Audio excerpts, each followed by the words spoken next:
Welcome to Malifaux University. 404. Chain Activations and Actions. By this point, you should be well acquainted with the back and forth of model activation and turn taking. If not, please review video 307 about selecting models to activate and using pass tokens to skip an activation. Some models, however, break this regular exchange and either allow another model to take an action outside of its activation or allow a friendly model to activate without giving the opponent a chance to activate a model.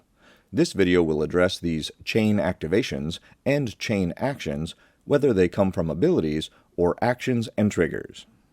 The most common abilities that allow a chain activation are Accomplice and Companion.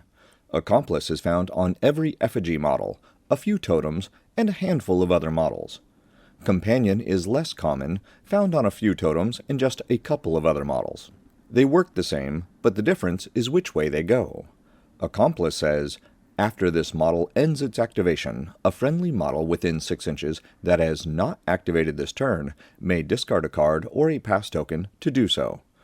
Companion, on the other hand, says, after a friendly model ends its activation within 6 inches of this model, if this model has not activated this turn, it may discard a card or a pass token to do so.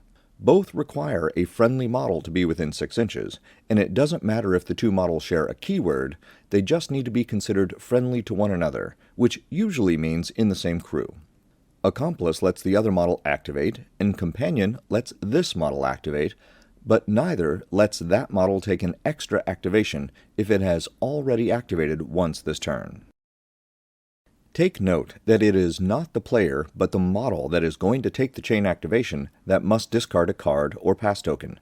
If there is some game effect that takes place when a card or pass token is discarded, make sure you are paying attention to which model is doing what.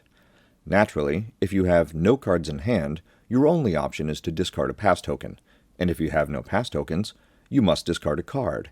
If you have no control hand and no pass tokens, you cannot use Accomplice or Companion. When the second model activates this way, it is only after the first model's activation is complete. This means all actions are taken and any end of activation effects are resolved.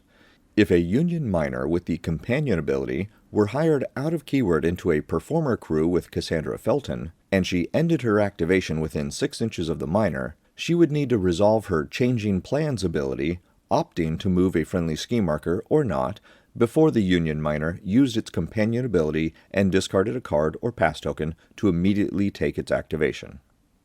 Lastly, a player may not activate more than 2 models back-to-back like this, regardless of the abilities or actions involved.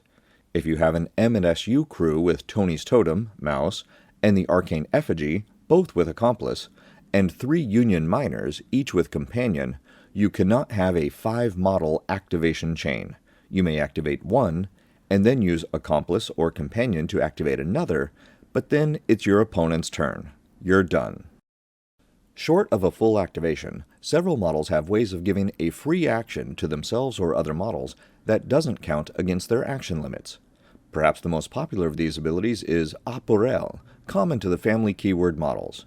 This ability states, after this model ends its activation, another friendly family model within 6 inches with a cost equal to or less than this model may discard a card to take an action. As before, this means that the other model must be within 6 inches of the one that just finished the action, and it's the other model that discards a card in case there are any effects related to that. But this ability doesn't care if the other model has already activated or not. This free action is outside of either model's activation and does not count as the other model's activation. It's just an action. With that said, some actions and triggers have a special restriction that says once per activation.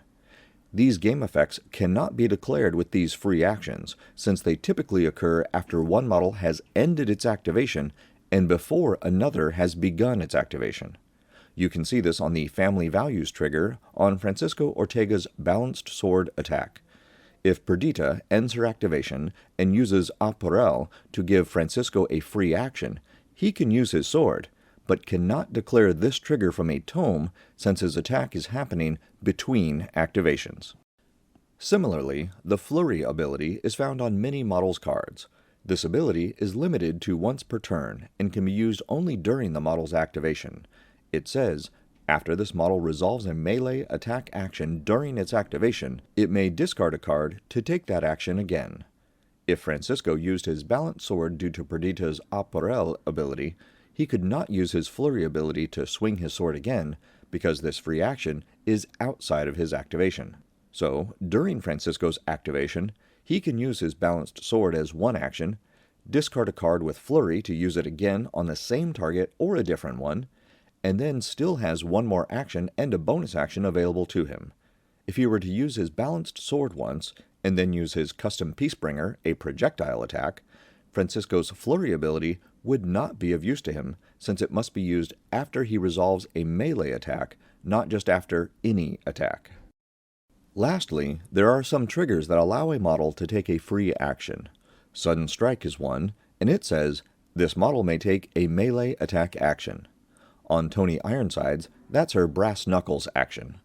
If a model with this trigger were to have more than one melee attack action, it would be allowed to take any of them, since the trigger doesn't specify.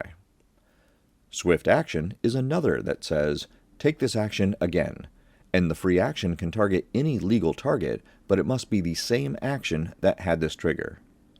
Quick Reflexes and Onslaught are more specific, stating, take this action again, targeting the same model. If the target were killed by the first action, then the trigger would do nothing because the target is no longer available. Remember that actions that are generated by triggers, such as these, are not allowed to declare triggers of their own. Like chain activations, you get to do it a second time, but that's it. That's the overview of chain activations and actions. Pick up a printable set of all the markers and tokens you need to play Malifaux in the Wargames Vault. If you haven't already, join our Patreon for early, ad-free access to all new content, and be sure to visit the Malifaux University gift shop for the latest in Malifaux-themed shirts, hoodies, drinkware, and more. Links are in the notes below. And remember, play friendly games, keep it simple, and have fun.